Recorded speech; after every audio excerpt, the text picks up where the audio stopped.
Assalamualaikum warahmatullahi wabarakatuh. Di sini saya Yuliana Dwi Lestari dengan nomor tim 201044146 ini akan menjelaskan tentang studi kasusnya. Di sini kelompok kami mengambil judul implementasi metode clustering Cummins untuk mengelompokkan hasil evaluasi mahasiswa. Ini nama kelompok dari kelompok 2. Selanjutnya latar belakang. Mengelompokkan hasil evaluasi akademik mahasiswa adalah salah satu basis untuk memantau perkembangan kinerja akademik mahasiswa di suatu universitas. Mengelompokkan mahasiswa ke dalam kategori yang berbeda sesuai dengan kinerja mereka telah menjadi tugas yang rumit. Dalam mengelola data akademik mahasiswa, penulis menggunakan metode data mining dengan algoritma Cummins clustering. Hasil penelitian ini berupa pengelompokan mahasiswa berdasarkan klaster mahasiswa berprestasi, klaster mahasiswa berpotensi berprestasi, klaster mahasiswa berpotensi bermasalah, dan klaster mahasiswa bermasalah. Selanjutnya, pengujian dilakukan dengan membuat prototipe perhitungan klaster menggunakan bahasa pemrograman Python yang hasilnya sama dengan perhitungan analisis algoritma Cummins yang dilakukan. Salah satu alat yang umum digunakan untuk mengukur kinerja akademik siswa di suatu universitas adalah indeks prestasi kumulatif atau biasa disebut IPK. Banyak universitas menetapkan IPK minimal yang harus dipenuhi oleh siswa yang ingin melanjutkan studi ke tingkat sarjana. Salah satu cara untuk memantau perkembangan kinerja akademik siswa di suatu universitas adalah dengan membagi hasil evaluasi akademik mereka menjadi kelompok-kelompok. Data mining berasal dari banyak bidang ilmu, termasuk statis, basis data, kecerdasan buatan atau AI, dan pembelajaran mesin. Proses penggalian makna yang tersembunyi dari kumpulan data yang sangat besar dikenal sebagai data mining. Selanjutnya, kajian literaturnya. Ada beberapa kajian literaturnya. Yang pertama, data mining. Data mining adalah proses mencari pola atau informasi menarik dalam data terpilih menggunakan teknik atau metode tertentu. Teknik, metode, atau algoritma dalam data mining sangat bervariasi. Data mining mampu menganalisa data yang besar menjadi informasi berupa pola yang mempunyai arti bagi pendukung keputusan. Kedua, tujuan data clustering ini adalah untuk mengurangi fitur tujuan yang ditetapkan dalam proses clustering. Ini biasanya bertujuan untuk memaksimalkan variasi antar cluster dan variasi dalam suatu cluster. Analisis kelompok terdiri dari metode pengelompokan hierarkikal atau hierarki dan non-hierarkikal atau non-hierarki. Contoh teknik hierarki adalah single linked, complete linked, average linked, median, word. Contoh teknik non-hierarki adalah Cummins, adaptive Cummins, Camedoid, dan fuzzy clustering. Tujuan analisis tertentu serta jenis data yang tersedia diperlukan untuk menentukan algoritma yang baik. Berdasarkan pada penentuan jumlah awal kelompok dengan menentukan nilai sentroid awalnya, algoritma Cummins adalah salah satu algoritma partitional Cummins termasuk dalam metode partitioning clustering data mining, di mana setiap data harus masuk dalam klaster tertentu. Ini memungkinkan setiap data yang termasuk dalam klaster tertentu pada tahap tertentu dari proses untuk berpindah ke klaster lain pada tahap berikutnya. Cummins kemudian memisahkan data ke area bagian terkenal karena kemudian dan kemampuannya untuk mengklasifikasi data besar dan outlier dengan sangat cepat. Algoritma Cummins akan menghasilkan titik sentroid yang akan digunakan sebagai tujuan. Setiap objek dalam dataset menjadi anggota dari suatu klaster setelah literasi Cummins berakhir. Nilai klaster dihitung dengan mencari klaster di seluruh objek. Oke, sekian ini penjelasan tentang studi kasusnya, dan kemudian ini ada perhitungan menggunakan Excel-nya ini yang akan dijelaskan oleh Mbak Melati. Oke, sekian dari saya. Perkenalkan, nama saya Melati Hidayati Merahayu dengan NIM 2210441305. Di sini saya akan menjelaskan terkait alur perhitungan K-mean clustering, di mana studi kasus implementasi metode clustering K-means untuk mengelompokkan hasil evaluasi mahasiswa. Untuk langkah pertama yaitu menentukan jumlah klaster. Di sini kami menggunakan klaster sebanyak 2, di mana atribut yang digunakan adalah sebanyak 3, yaitu indeks prestasi 1 atau bisa disebut dengan IP1, indeks prestasi 2 atau bisa disebut dengan IP2, rata-rata kehadiran atau bisa disebut dengan RK. Untuk contoh data, kami mengambil 10 data sampel seperti di bawah ini. Seperti yang ada di tabel ini. Di mana tabel ini berisi nama mahasiswa, jenis kelamin, IP1, IP2, dan rata-rata kehadiran. Untuk alur kedua yaitu menentukan pusat klaster awal. Di sini kami akan menentukan untuk klaster pertama yaitu berada di data ketiga dengan IP 1-nya yaitu 3,40, IP2 3,43, dan rata-rata kehadirannya 97,71. Untuk nilai klaster 2 kita ambil dari data ke-9 yang memiliki nilai IP1 3,61, IP2-nya 3,82, rata-rata kehadiran 99,65. Untuk alur ketiganya yaitu, untuk langkah ketiganya yaitu menghitung jarak dengan pusat klaster. Untuk menghitung jarak setiap data, kami menggunakan rumus Euclidean distance. Untuk rumusnya seperti ini, di mana untuk keterangan dari rumus tersebut yaitu XI sama dengan objek X ke I, YI sama dengan daya Y ke I, N sama dengan banyaknya objek.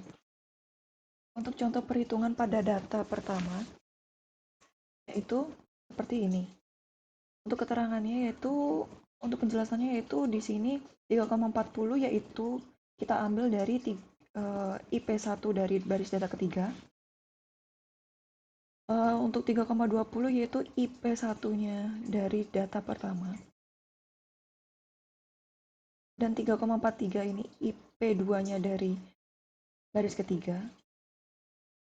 Untuk 3,16-nya ini diambil dari IP2 dari baris pertama. 97,71 yaitu rata-rata kehadiran dari baris ketiga. 98,44 yaitu rata-rata kehadiran dari data pertama. Di sini kita menghitung untuk langkah pertama yaitu untuk menghitung klaster pertama. Jadi kita menggunakan nilai dari klaster pertama yang diambil dari data ketiga. Dan untuk hasil data pertama yaitu 0,80. Ini. Untuk selanjutnya perhitungannya sama. Terus seperti ini. Untuk klaster 2-nya juga sama, tapi menggunakan nilai yang ada di baris ke-9. Untuk langkah keempat yaitu menentukan klaster kelompok setiap baris data dan perbarui titik pusat klaster. Untuk di sini kita menemukan yaitu kita mendapatkan hasil di mana data 1 sampai data ketiga yaitu berada di klaster pertama. Untuk data keempat sampai data ke-10 yaitu berada di klaster kedua. Setelah langkah kelima yaitu setelah klaster kelompok untuk setiap baris data ditentukan seperti pada tabel di sini. Untuk langkah selanjutnya adalah memperbaharui nilai titik pusat klaster. Yang mana sebelumnya titik pusat klaster adalah baris data ketiga dan ke-9. Dengan rumus seperti ini. Untuk keterangan dari rumus ini yaitu V sama dengan sentroid pada klaster, XI sama dengan objek ke I, N sama dengan banyaknya objek atau jumlah objek yang menjadi anggota klaster. Untuk hasilnya yaitu seperti ini, di mana untuk rumus ini yaitu kita menjumlahkan dari klaster pertama, IP1 klaster pertama, dan dibagi jumlah total datanya, yaitu sebanyak 3. Dan didapatkan hasil seperti ini. Dan untuk IP2 dan rata-rata kehadiran pun juga sama untuk perhitungannya. Dan untuk klaster 2, Di sini kita menghitung IP1 dari data ke-4 sampai data ke-10. Dan didapatkan hasil seperti ini. Dan untuk IP2 dan rata-rata kehadiran klaster 2 mendapatkan hasil seperti ini. Untuk langkah ke-6, setelah didapat nilai update titik pusat klaster, selanjutnya mengulangi langkah ketiga, guna menentukan kembali tiap baris data untuk menguji apakah terjadi perpindahan kelompok pada baris data tersebut. Untuk iterasi 1, yaitu kita menggunakan perhitungan seperti yang ada di langkah ini dengan menggunakan rumus Euclidean distance dengan menggunakan titik pusat yang terbaru ini. Dan kami mendapatkan hasil seperti ini untuk dari masing-masing klaster pertama dan klaster kedua. Dan kita mendapatkan untuk klaster barunya yaitu data 1 sampai data ketiga yaitu berada di klaster pertama, data keempat sampai data ke-10 yaitu berada di klaster kedua, di mana klaster baru ini sama dengan klaster sebelumnya. Karena posisi iterasi ke pertama tidak berubah dengan klaster sebelumnya, maka dapat disimpulkan bahwa proses iterasi dapat dihentikan dengan hasil anggota klaster 1 atau C1 sama dengan D1, D2, dan D3. Anggota klaster 2 atau C2 yaitu D4, D5, D6, D7, D8, D9, dan D10. Sekian dan terima kasih untuk penjelasan terkait alur perhitungan K-mean clustering. Assalamualaikum warahmatullahi wabarakatuh. Nama saya Lavanda Dias Putra Badi dari Prodi Teknik Informatika angkatan 2020 akan menjelaskan tentang tugas data mining yang diampu oleh Pak Saiful Nur Budiman. Kami bekerja berkelompok dengan teman-teman yang lain yaitu Isnan, Yuliana, Melati, dan saya juga. NIM saya 2010 2010 441 0086. Untuk itu saya mulai saja sedikit penjelasannya dari sini.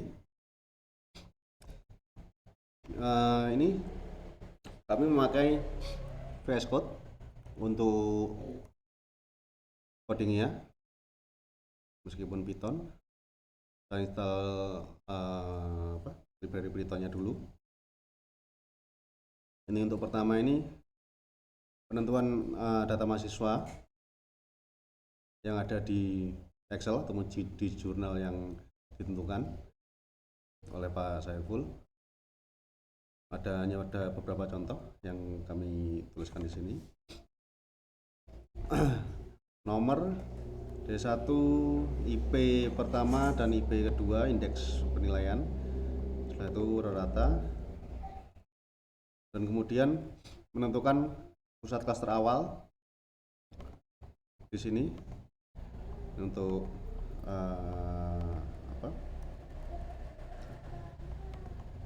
menampilkan print penentuan pusat klaster awal. Nanti hasilnya seperti ini ya, klaster awalnya 3,4, 3,43, klaster 2-nya seperti ini juga. Setelah itu fungsi untuk menghitung jarak Euclidean distance. Di sini ini saya teruskan untuk perhitungannya seperti ini. Di poin A, poin B, return sum x min y dikali seperti ini, kalikan 0,5. Setelah itu menghitung jarak setiap data ke pusat klaster C1 dan C2. Pengulangan untuk data mahasiswa. Di sini data C1 yang tadi di atas ini penentuan pusat data. Pusat data C1 seperti ini rumusnya. Maaf jika salah. tapi harusnya benar sih. Untuk data C2 nya juga sama seperti ini.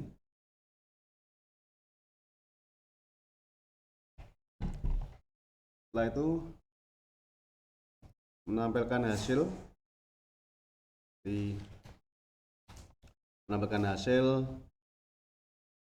pada perhitungan jarak setiap data ke pusat klaster. Tinggal kita berikan kodenya di sini. Kode data penggunaan. Oh sebentar, baterainya mau habis. Sebentar sambil saya cari charging dulu.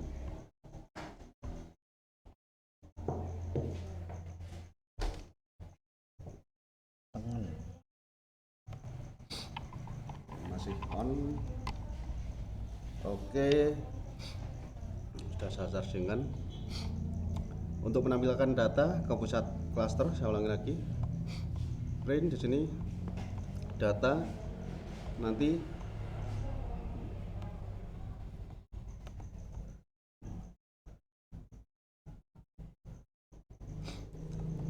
oke, semua data.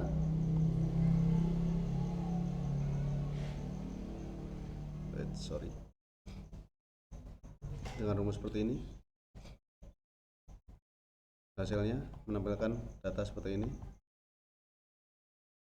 Setelah itu untuk fungsi penentuan klaster berdasarkan jarak terdekat.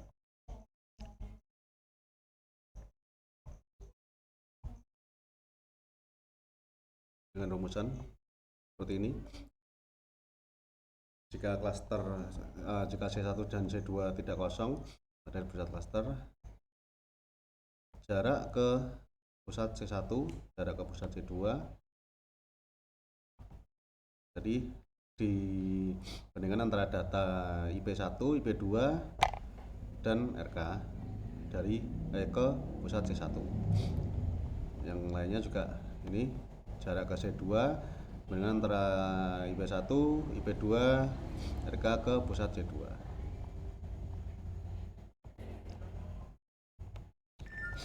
Jika jarak ke C1 kurang dari jarak ke C2, kembali ke C1. Jika lebih besar, maka akan dilanjutkan ke C2. Ini seperti ini, sama. Untuk selanjutnya akan dilanjutkan oleh Mas Isnan. Terima kasih sebelumnya dari saya. Wassalamualaikum warahmatullahi wabarakatuh.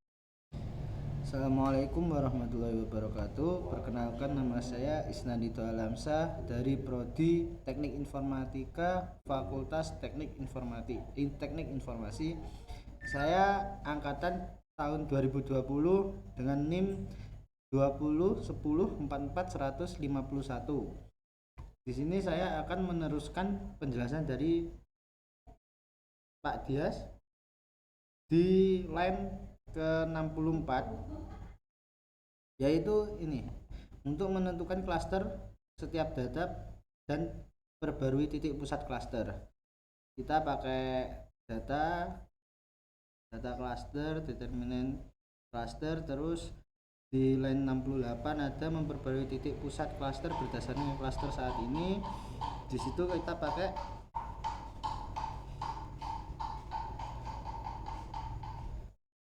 ini di line 69 ada dev update cluster center. Ini deklarasinya update cluster center. Fungsi dari update cluster center menerima satu parameter yaitu nama cluster.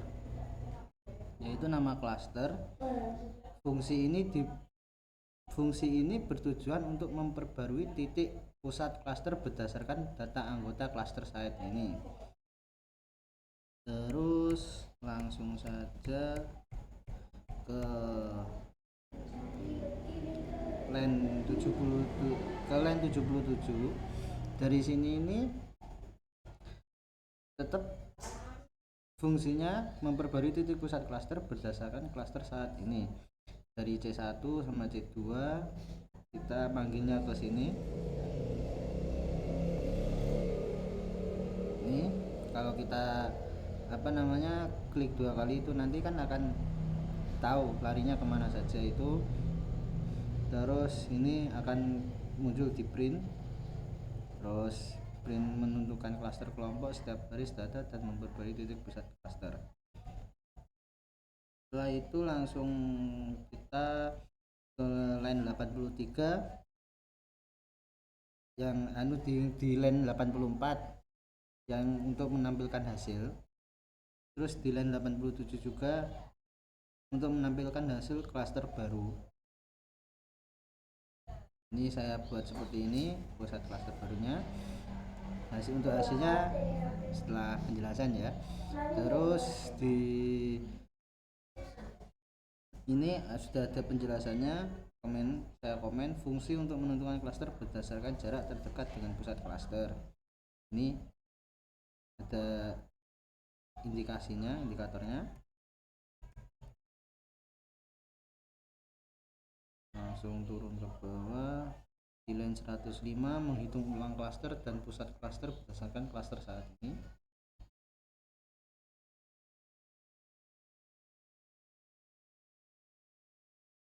Nah, ini kita sampai ini. Mungkin dari penjelasan ini seumpamanya kurang jelas, saya mohon maaf. Langsung kita ke hasilnya saja.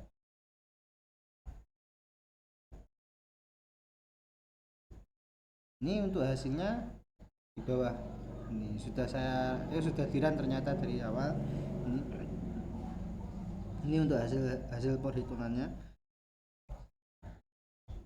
Hasil aplikasi dari implementasi codingan tadi. Sini menentukan klaster awal. Indikasinya C1 3.4,3.43,97.71. Di klaster C2 ada 3.4 juga, 3.43 juga, 97.71 juga. Terus di sini menampilkan hasil perhitungan jarak setiap data ke pusat klaster. Ini dari D1 sampai D10. Di IP1 nya ada 3.20, di IP1 D1 ada 3.20, terus ada 3.16, di IP2 nya ada 98.44, 0.880, terus di RK nya ada 1.44, begitu seterusnya sampai di D10. Terus ini untuk menentukan klaster setiap baris data dan perbarui titik pusat klaster. Bisa dilihat sendiri ya teman-teman. Terus langsung pusat klaster barunya ini C1 nya 3.4,3.33,97.94, terus di C2 nya 3,25,3.65,99.47. Ini CS itu klaster sebelumnya, TB itu klaster baru. Anggota klaster. Mungkin sampai di sini penjelasan dari kelompok kami. Kurang lebihnya saya mohon maaf. Mungkin jika ada penjelasannya kurang jelas, saya mewakili kelompok saya mohon maaf. Wabillahi taufiq wal hidayah. Wassalamualaikum warahmatullahi wabarakatuh.